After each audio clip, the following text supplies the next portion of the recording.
Welcome back to Information Revolution, a podcast for people working with information. We've been talking last time about things to do with the current state and perhaps things that we'd like to see done differently.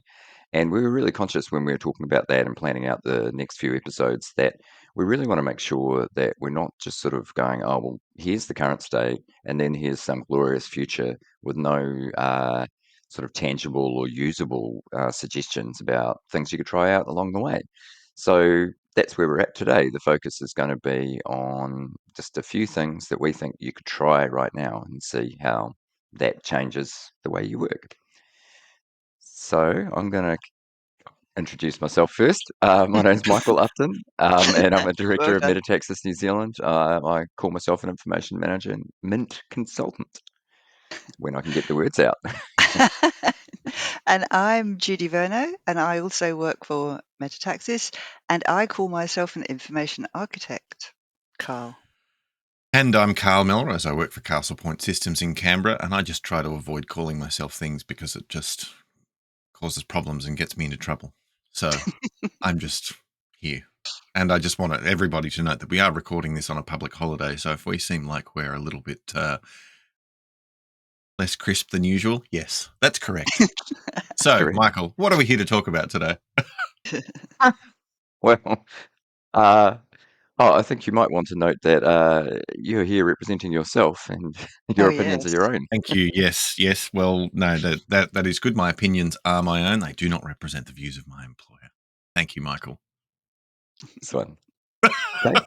So talking about those kind of small or actionable things that we could be doing right now to try out something different in our working lives. Judi, did you have Mm. something to kick off with? Well, I've written several things down here, sort of from big to slightly less big to small. But just from something that came up recently, I was thinking that a fairly easy, I imagine, thing to do would be to go and talk to the people who are working in your organization around analytics. And there's bound to be some these days because no government organization doesn't have people working in data analytics, I think.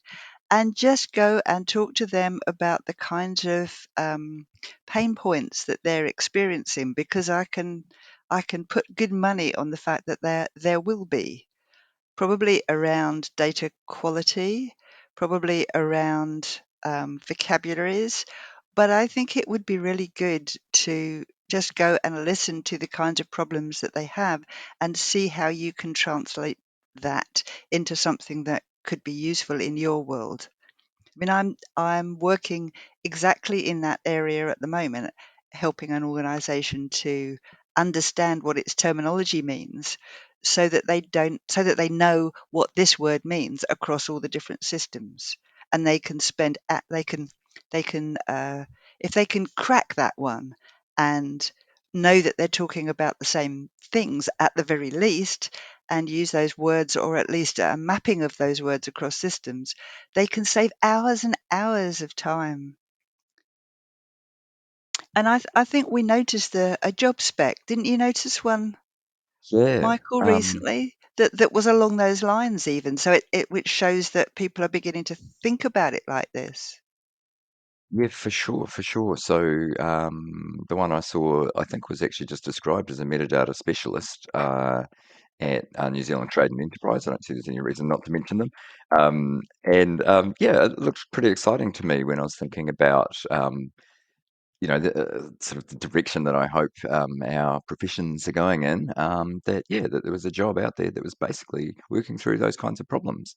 Um, yeah, and I can imagine in some organisations that would be called an information architect, and there might be all kinds Well, of yeah, internal politics as to why something might get yes, one name or another. yes. Um, and I've got no clue with that organisation's context, but I just thought it did seem really positive. It wasn't a job that was just about the management of compliance measures, which is that thing we keep going on about. And one thing I really liked is it was certainly emphasising the idea that it's thinking about information and data across the business. So it wasn't Yeah. again, another thing that we were saying, it would be a good point of focus is not not thinking your work relates to one particular system or tool set right Exactly. across. Yeah. And I think that private companies have been getting this for quite a while, actually. Right. Yeah. Um, I yeah, I agree. mean, I used to work in publishing, and I was once upon a time chief taxonomist for an organization that was trying to do exactly that. A large publishing company, just trying to think about how you use that terminology across business, how you're describing your assets, how can we standardize on this? Yeah. So again, as I'm always saying on this, taking that step back and looking at it across the organization. Mm. And I mean, commercial businesses are actually a good model there because, they hire us to manage a specific risk or to produce a specific gain, and they don't really care whether the data is structured or unstructured or what system it's in. They want the risk managed. And it's, I think that clarity of thinking is really helpful. Absolutely. Yeah. Yeah. Yeah, either the risk managed or a way to produce better outputs. Mm. So both sides of that really, kind of managing the negative, but also Producing the gains. contributing to the positive. Yeah, exactly. Yeah. Yeah. I feel like throwing in So, the thing that I always kind of want to throw in this situation, which is that, I think government, we necessarily manage records of, vulnerable and at-risk people, and that I do think there's a kind of a heightened, um, I'd say an obligation, but, like another aspect there that is not about business efficiency at all, but is about protecting people's, It's about effectiveness, mhm, isn't it? The rights effectiveness and is definitely. entitlements. But yeah, yeah, but it still comes down to, working effectively. And even if, your goals are kind of in that direction rather than let's make lots of money, it's still, how can we work well, and how can we mm, be organized? I still think it's a really, really sensible frame to position all of that in. But I I just mean, want to put that out there because, not, I do think government's different to private business in that regard, but I still think there's so many lessons to learn from private industry.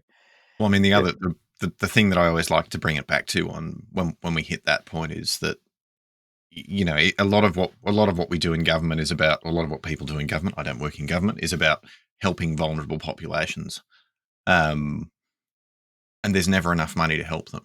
And I mean, I think there's a massive performance premium that every organization can generate from better records and information management. I mean, I think there's 20, 30, 50% in lots of organizations.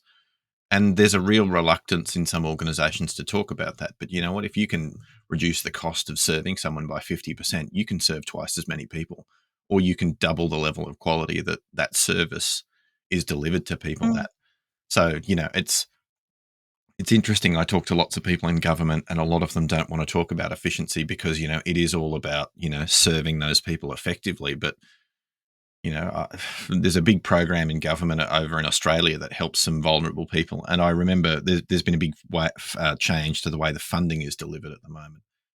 And everyone's talking about how there's not funding there anymore for all of these sort of bits in the middle that they used to do. Well, if you can drop the cost of your service delivery by 25% for the bits that you are being paid for, you can kind of afford to do those extra bits. And I think that's the I think that's the really important bit that people have got to keep their eyes on. It's if we can drop the cost of government delivering a service by 10%, government can deliver 10% more service for the same money. mhm, And that's a huge gain for everybody who's involved. So I suppose we should probably move on to, yeah, um, look, for me, I like to focus on the fundamental things. Um, and for me, I think there are, I'm gonna cheat a little bit. I'm gonna get two things in because they're related. But for me, one of them is be really clear on the problem that you're solving, because we make a lot of assumptions, and often we go and talk to someone and they'll bring us a problem, and we don't, we kind of work on the face value of that problem. We don't go down a couple of levels deeper to find out, what's the actual problem and yeah, what's the problem that it's causing. And by doing that, we either design a way of solving that problem that just goes back to a well established pattern that we have, and the oh, well, you've got a problem with your records. Well, you've got to put it in your EDRMS, and here's your functional classification. And like, that's kind of the knee-jerk reflex we've got when someone's having a problem with a specific record. But, you know, the question that I feel like we should be asking, and this is actually where I started with what I wanted to talk about today, is ask the people you're working with how they will measure success. It's a really simple question, and it's one that can actually, I'm a really big fan of the 5 whys idea as a discovery tool, which is just, somebody presents you with a problem, you ask them why. Is that a problem? And they tell you, and then you ask them why, and that can be a little bit more involved in that. It can be, well, what's the impact of that, and who does that hurt, and all those sorts of things. 5 whys is a consulting technique that you can find on Wikipedia and in lots of other places. It comes out of, I think it came out of the lean movement, and it's really just about understanding what the root of all of your problems is.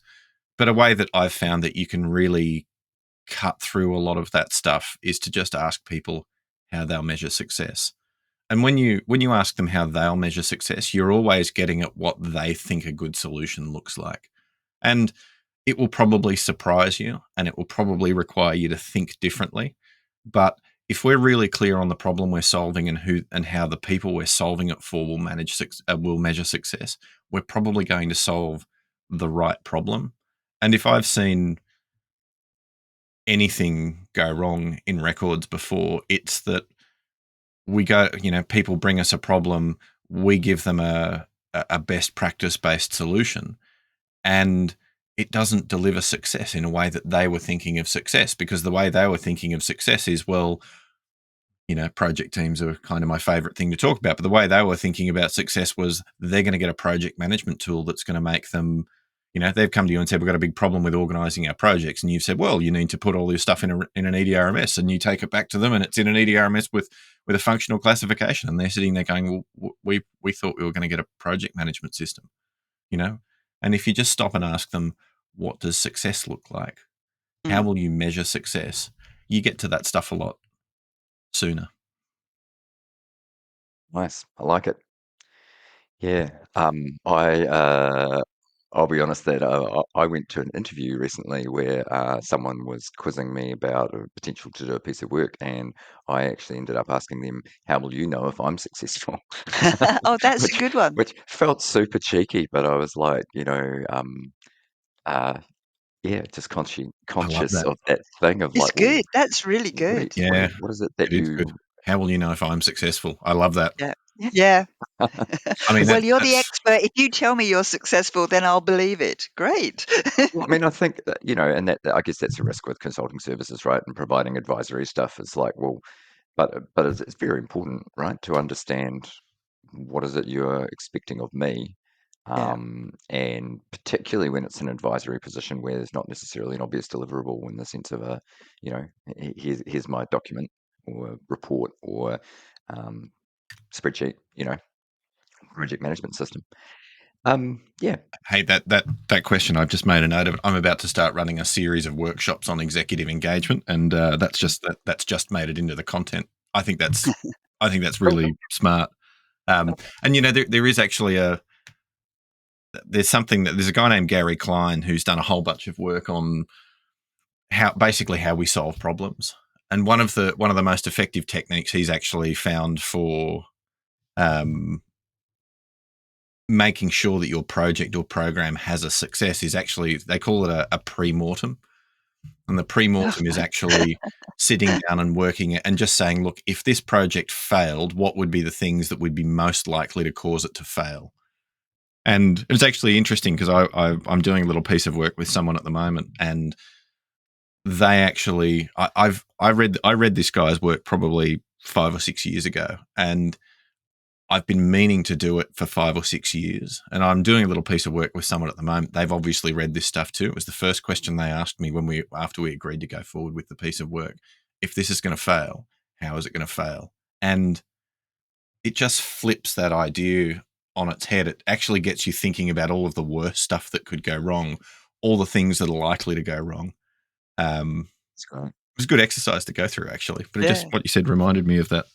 Yeah. So really, smart way of talking about risk, I suppose, like because we, oh, let's do a risk register. They're often really sort of Esoteric. tedious and Yeah. yeah, and sometimes just a bit hopeless or yeah, don't get to the guts of it. But I feel like if you were to just sort of ask that kind of question, it's almost kind of evoking quite an emotional response where you're like, oh, and maybe Yeah. almost giving people the freedom to dish some dirt on, like, oh, I think that team will stuff it up, or or Yeah. this lack of decisiveness over here, or these, like it could get. I was going to say could get ugly, but I actually mean that as a valuable thing for actually drawing out the realities of your context rather than just going, oh, oh, we might not have enough resources or something, which is the kind of stuff that often ends up in a risk register. And it's like, yes, it is a project. Yes, we know. Yeah, Yeah. we Yeah. know we're not going to have quite enough resources, and Yeah, yeah, yeah, it is interesting though. I yeah. mean, you're right, because I think it'll get you to focus down on some of that interpersonal stuff as well. The first thing you Mm. mentioned, where I think these Mm. guys will stuff it up and be indecisive.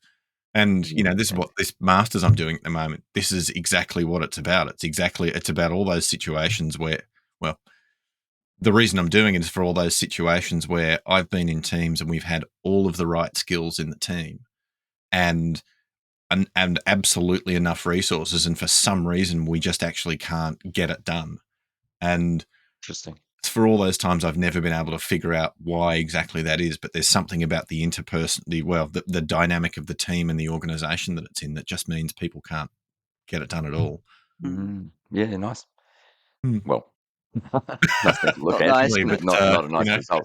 Yeah, yeah. yeah. So, so my thing that I was thinking about talking about, I was actually saying before we were recording, that I think I'm nicking this one from Karl's blog. And I think But I nicked it from an information manager named Ros Ball. So, I was actually awesome. trying to think about where that one came from. Thank you, Roz. So this is just one example of a really tangible idea that I think could help shift your relationship with the people you're basically working for internally in an organization. And it's just the idea that when new people come on board as part of their standard induction, you go to them and you basically ask them, give them some mechanism, like it might be post-its or whatever, to write down every time they can't find the information they need or they otherwise have trouble getting that information and making use of it. And then to actually then come back to them after a specified time, 2 weeks, whatever it is, and help them, like actually talk it through, actually understand um, what the problems are and what you could do next.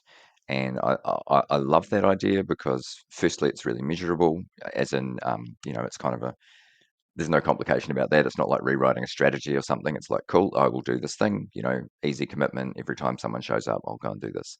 Obviously, depends on the size of your organization, and it might be the kind of stuff that gets delegated across the team, but, it's there.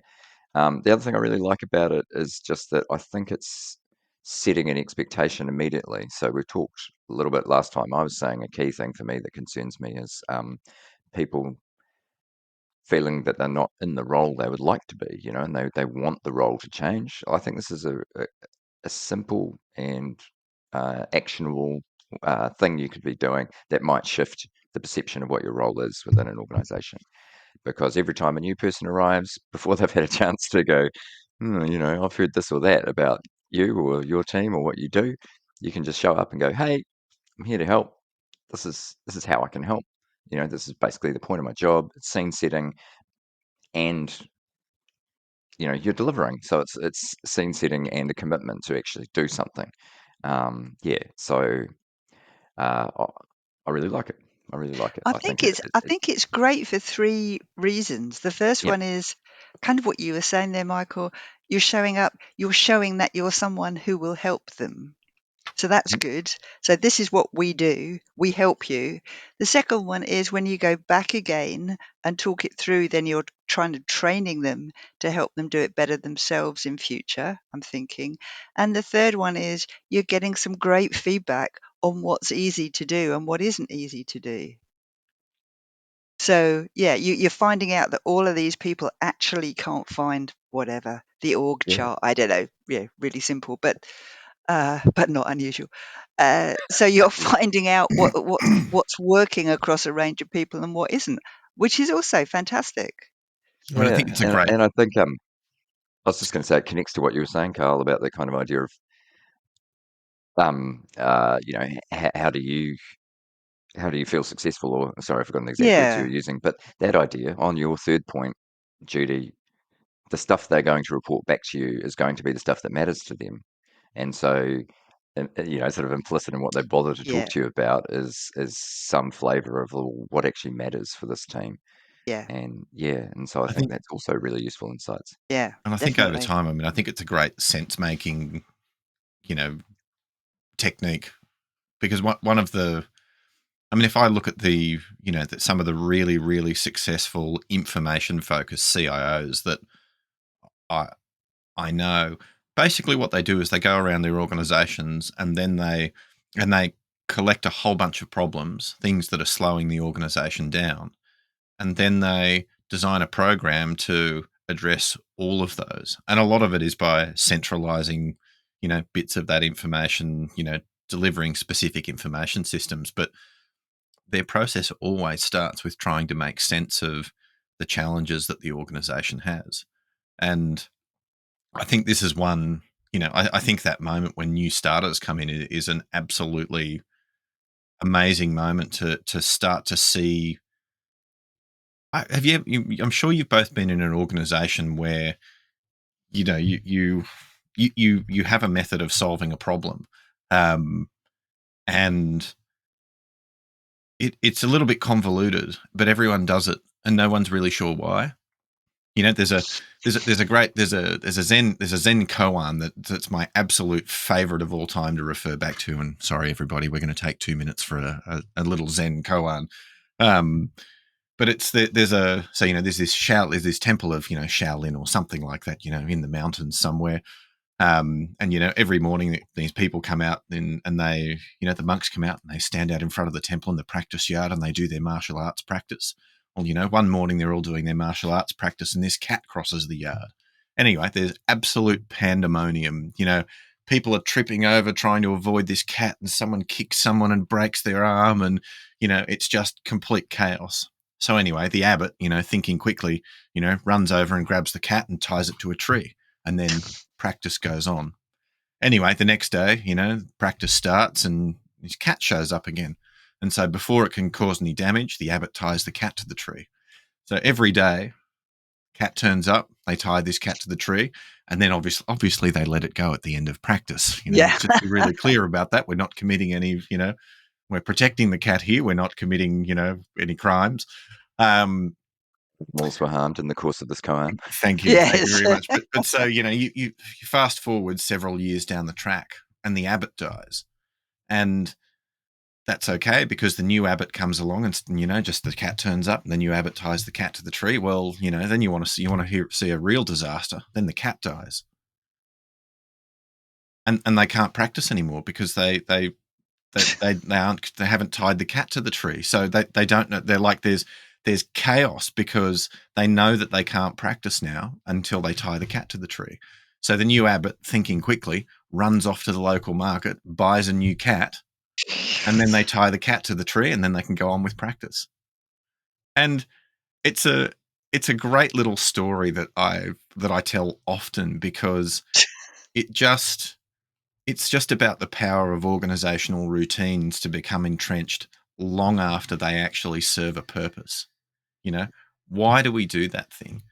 And I think there's these, particularly in organizations that are growing or have grown, you just end up with these organizational routines that were put in place to solve a problem that either no longer exists or exists, but people have forgotten what the problem is because, the people who put the routine in place to solve it have gone. And I think that moment that a new starter comes in, and this is my very long way of getting back to a point that's relevant. New starters see the organization with fresh eyes. They bring in all these expectations about how a job should be done that are based on a different organization they're working with. And often what they can help us do is point out that, well, in this other organization, we solved this problem in a straight line. the shortest distance between these 2 points, and for some reason you're going off and doing it like this. Mm. And there's lots of reasons that sort of that little dysfunction can occur. Sometimes it's political stuff inside the organization. There was somebody occupying a role who had power beyond something, or there was someone in a role who wasn't quite competent, and so people were trying to go around them. But they can help us see a lot of that stuff, and I think that's one of those problems of you get in. This is actually something that so I sell records management software for a living, and one of the things that you realize after you've been through a few organizations is that you are absolutely incapable of seeing your own product once you've been in the organization for more than about 3 weeks, because you actually start to buy into the internal beliefs about that product. And organizations are exactly the same. When you go into a new records management unit or a new information management unit or whatever it is, you can only see the bits of practice that are broken or that don't work or don't deliver for, at best a couple of months. And then as long as you actually last in the organization, you actually start to become a part of that team's culture. And culture is all about how you solve problems and get work done. And so before you know it, the internal logic of that team and organization is in your head, and you just operate in it, and it seems normal. And anything different seems like it's not part of your organization. So there's actually only a really short time where you can actually see that stuff. And new starters are just absolute gold for helping you see the organization with fresh eyes. And that was a really long-winded way of making what was supposed to be quite a short point. Well done. It's a good point. It's a For good eventually point. stopping. That's a good point. Yeah, That's a yeah. good point. But all of these things that we're saying is about talking to, or not quite all, but most of these things we're saying is about talking to people, isn't it? Yeah. Everything we've said, how do we involve the users? How do we listen to them? How do we understand what their problems, issues really are? For sure. For But I mean, sure. I think I think it's where I think it's where the action is. I mean, my blog, Yeah, my blog's been around for about 3 years now, and I almost never touch on technical stuff because I wouldn't try and tell. There are the number of people in records management that have a better technical understanding. I mean, I'm on a podcast with 2 people who have got more technical expertise than I'll ever have, and the number of people in the industry that have that much, a lot more technical expertise than me is practically all of them. But where I see most of the challenges that we have in records, they're not the technical things. We've got technical expertise. We've got more technical expertise than we will ever need. But where stuff breaks is in how we apply that technical expertise to an environment that has people in it. And Running away here because really this is just bringing us back to why we did a bunch of episodes about the people stuff, right? Like, yeah, it's yeah, really, it is where the action's at, as you say. Yeah. but it is interesting, isn't it? I mean, because I think we did that set of episodes on the people stuff, and now we're almost trying to get away from that and move forward onto the next thing. But we do keep coming Just back to can't. people challenges Yeah. because that's where the problems of records management are not the technical things. The technical things are, I mean, really, what are most of the technical problems we have? Well, we know that a system integration there would actually solve that problem, but we can't get the budget for it. I mean, they're the sorts of technical problems we deal with. We know that there's a technical problem there. We just can't get enough money to solve it. But the people stuff, how do we get I think people? I think we've also really emphasized an angle of helping those people, right? Like, yeah, you can frame that as internal customers or whatever way you want to talk yeah. about it. Oh, I But hate that um, analogy. I hate it as well. But Some I also, somebody you could somebody I go was on on a about government talking about external customers as well. It's like, oh yeah hmm, I was on a sometimes I, that's a bit ridiculous. Anyway, I was on a session with somebody recently. I've been trying to get a good analogy for why the customer analogy is a problem. And I was on a pod not a podcast. I was on a sort of international get together with some people recently, and one of these guys he's a fantastic consultant, was talking about this, and he was talking about parking, and he said, well, when your local council, thinks about you as a stakeholder or an investor in the local council, or a resident that you want to succeed with, you think about parking in a very different way to what you're thinking about, if you're thinking about people as customers. Because if people are customers, well, you want to charge them for parking, and you want to make sure that you get as much money from them for that parking as you possibly can, because Yeah. they're Yep. customers. Yeah. But when you're thinking about people as stakeholders, or whatever your better analogy than customers is, you start to think about their experience of the council district that you're in and all that sort of stuff.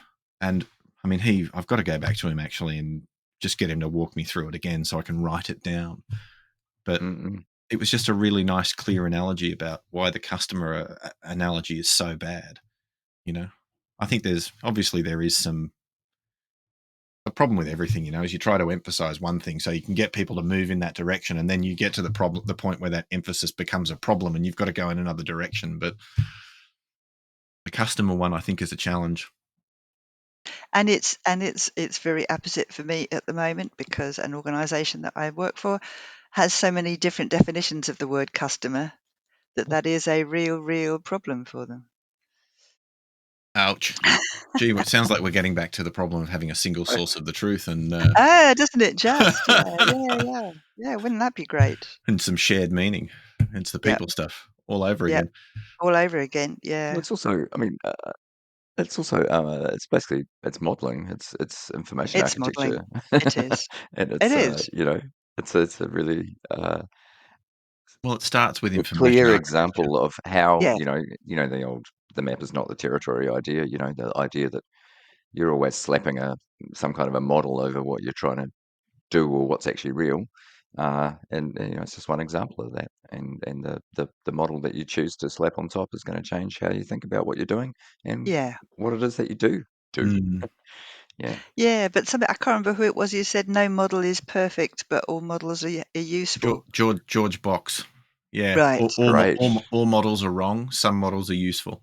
That's it. Thank Yeah, you. yeah, yeah. Thank you. I It's great. really like it. Yeah. There's Yeah. actually there's another guy too, Michael Polanyi, who is one of these knowledge people. He wrote a book called Personal Knowledge about, God, it's got to be 70 or 80 years ago. But there's a point that he makes in that book which has always stuck with me too. He talks about probes and systems, and essentially what it comes down to is that whatever you probe your system with, and great terminology, but whatever you use to probe your system reflects how you'll see that system. And I think that's worth keeping in mind too, because if you go and probe a system with your knowledge as a records manager, you tend to see records management problems. When you look at it as a knowledge Right. manager, you tend to see knowledge management problems.